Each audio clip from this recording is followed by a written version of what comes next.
안녕하세요 여러분. 선박해양 플랜트 연구소가 수행하고 있는 해양의 신박한 연구 주제들을 쉽게 풀어서 이야기해주는 크리소 이지입니다. 오늘은 최근 선박해양 플랜트 연구소에서 진수한 친환경 대체 연료 해상 실증 선박에 대해서 알아볼까 합니다.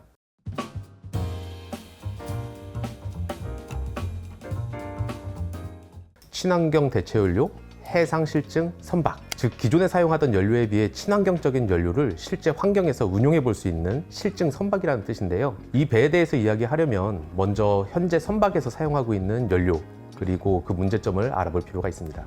여러분, 바다를 항해하는 큰 배들이 움직이려면 어떤 연료를 사용할까요? 어렵진 않습니다. 다들 쉽게 떠올리실 수 있는 기름인데요. 그 중에서 선박에서는 주로 벙커 CU라는 기름을 사용합니다.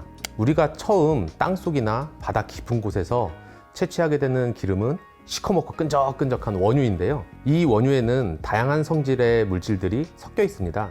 그래서 우리가 원하는 용도, 즉 비행기, 자동차, 배, 발전기, 아니면은 플라스틱, 이런 곳 어디에 쓰일지에 따라서 나누어 줄 필요가 있는데요. 일단 연료로 사용하는 기름들은 다행히도 대부분 끓는 점에 차이가 있기 때문에 아마 여러분도 중학교에서 배우셨을 텐데요. 분별 증류, 즉 뜨겁게 가열해서 먼저 증발하는 순서대로 여러 가지 종류의 연료를 분리할 수 있습니다. 가장 먼저 나오는 것은 당연히 상온에서 기체로 존재하는 가스, 우리가 흔히 LPG라고 부르는 가스가 나오고요. 자동차에서 사용하는 휘발유, 그 다음이 나프타와 등유, 그리고 디젤 차량에서 사용하는 경유, 그리고 중유 순으로 남게 됩니다. 벙커 CU는 이 중에서 중유에 속하는 기름인데요. 공급이 안정적이고 그리고 가격도 저렴해서 멀리 항해하는 대형 배에 특히 잘 맞는 연료랍니다.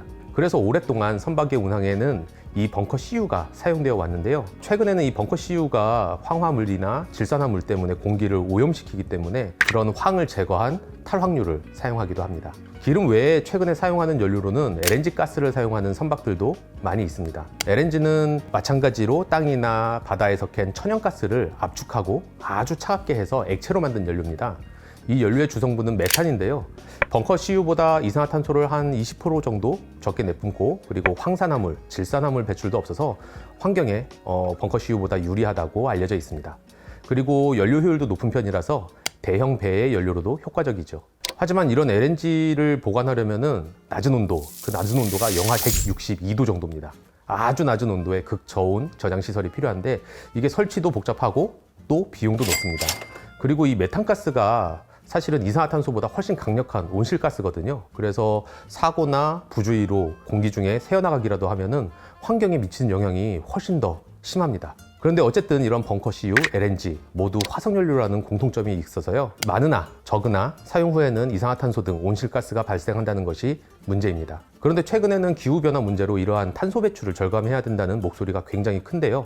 해운 분야에서도 국제해사기구라는 국제기구를 통해서 탄소 배출을 규제하고 있습니다. 국제해사기구, 줄여서 IMO라고 많이 부르는데요. 이곳은 바다에서의 안전과 해양오염 방지를 목표로 만들어진 유엔 산하의 국제기구입니다. 이곳에서 만들어지는 기준은 아주 강력해서 국가 간에 이동하는 대형 선박들은 무조건 이곳에서 만들어진 규제를 지켜야 합니다. 이런 IMO에서 2050년까지 탄소 배출을 완전히 없애겠다라는 결의안을 바로 23년에 통과시켰고요. 이 목표를 달성하기 위해서 30년까지는 전체 온실가스 배출량을 20%, 40년까지는 70% 줄이는 목표를 설정했습니다. 정말 큰 숙제가 눈앞으로 닥쳐온 것이죠. LNG가 벙커 CU에 비해 탄소가 덜 발생한다고 하더라도 궁극적으로 탄소 중립이라는 목표를 달성하기는 어렵고, 향후 수년마다 점점 강력해질 탄소 배출 규제를 지키려면 에너지 효율을 높이는 것도 중요하겠지만 결국은 무탄소 연료나 저탄소 연료로 바꿔야 합니다.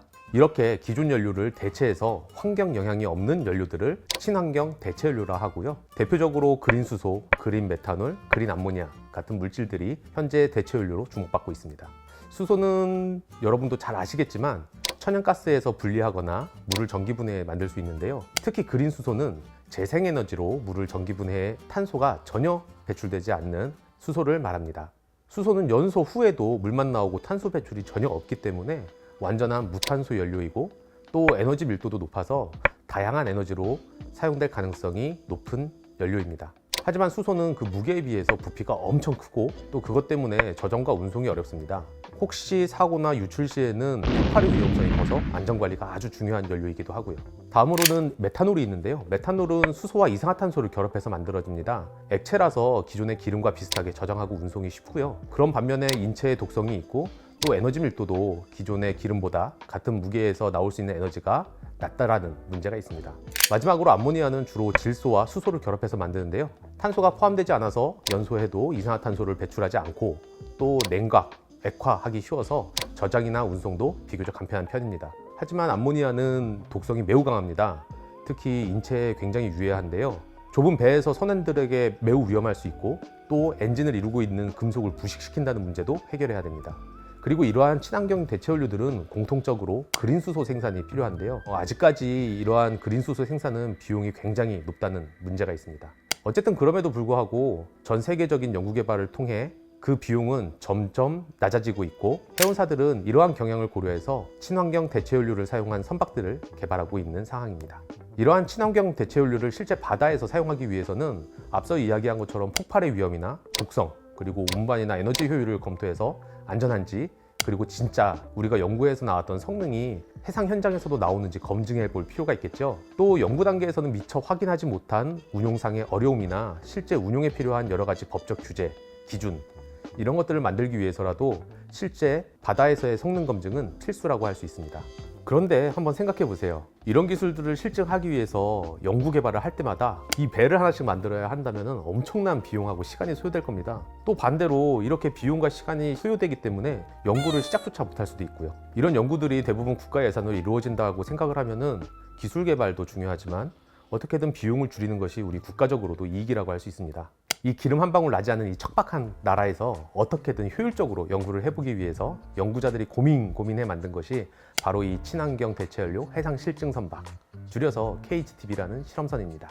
바로 최근 2024년 10월에 목포에서 진수된 이 실증 선박은 간단히 말하면 레고 같은 선박입니다. 여러 가지 모양의 무게를 가진 장비들을 쉽게 꼽았다, 뺐다, 서로 연결했다 이렇게 할 수 있도록 하는 것인데요. 이게 말은 쉽지만 수십 톤이나 되는 배터리, 연료전지, 선박 엔진, 커다란 연료 탱크 이런 것들을 넣었다 뺐다 하려면 당연히 엄청 넓은 공간이 필요하고요. 거기에 더해서 무거운 장비 때문에 배가 한쪽으로 기울거나 아니면 무게중심이 높아서 뒤집어지는 것을 막기 위해서 물을 채워 균형을 맞추는 밸러스트 기능도 강화한 선박입니다.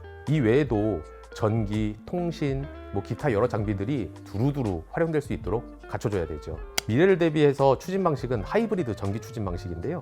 다양한 연료와 동력원을 바꿔가며 전력을 생산할 수 있고 또 그 전력으로 배를 추진하는 방식입니다. 추진 모터는 총 2200kW라고 하니까요. 일반적으로 생각할 수 있는 전기차 한 20대 정도의 추진력을 가지고 있다고 할 수 있습니다. 이런 실증선과 연계해서 육상에서도 다양한 실험시설이 필요합니다. 실험실에서 개발된 장비를 바로 배에서 실험하기에는 너무 위험하고요.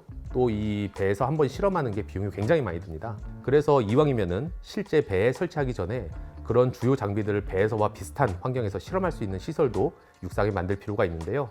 현재 만들어진 시설은 20톤, 즉 성인이 한 300명 또는 소형차 15대 정도를 배에 올라간 것처럼 흔들어주면서 성능을 평가할 수 있는 시설이 있습니다. 유사한 기능의 실험기기들이 연구소나 학교에 꽤 있는데요. 그럼에도 이번에 크리소에서 만들고 있는 이 시설이 우리나라에서는 가장 크다고 합니다. 진짜로 우르르 타보면 재미있을 것 같기도 합니다. 이런 실증 선박과 실험 시설은 언제나 기술 개발에 목마른 우리나라 연구자들의 욕심과 의지로 만들어졌다고 할 수 있습니다. 오늘은 친환경 대체연료 해상 실증 선박에 대해 알아봤습니다. 이런 실증 선박은 해운업계의 탄소 중립 목표를 달성하기 위한 연구를 수행하는데 아주 중요한 역할을 할 텐데요.